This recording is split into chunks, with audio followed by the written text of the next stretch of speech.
បាទថ្ងៃនេះមកឆែកការងារនៅលើភ្នំតស្រាប់ការបណាត់ឲ្យបងប្រុសយើងលេងប្រអប់មកស្អាតជូនគាត់អានេះយើង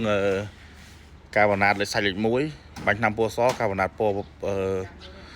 ស្រៀងសស្អាប់ហើយយើងប្រើស៊ុំ smart board ធ្វើដូចឈីគាត់ចឹងនិយាយទៅឈីផ្ទះគាត់មិនយើងលេងម៉ូតចឹងដូចឈីចឹងហើយយើងបៀកថ្នាំបាញ់ឆ្នាំពណ៌សមកហើយសសរនេះយើងលេងប្រអប់សសរដូចគ្នា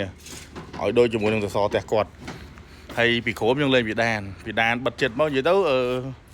មើលមកអត់ដឹងថាដបការបណាត់ទេដូចចាប់ប្លង់សេមកស្លឹកចឹងគាត់ធ្វើចង់បានបែបអញ្ចឹងឃើញចេញមកដូចចាប់ប្លង់សេមកស្លឹកចឹង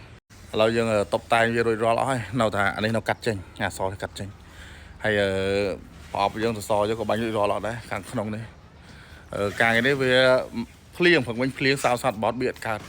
អញ្ចឹងប្រហែលជាស្អែកមួយថ្ងៃទៀតបានប្រហែលការងារដាច់អញ្ចឹងពេលដែលហើយរួចរាល់ចាំមើលខ្ញុំថតមួយសារទៀតឥឡូវយើងកំពុងតែបាញ់ឲ្យអស់ហើយទាំងប្រអប់សសរទាំងស៊ុំជុំវិញឈីវា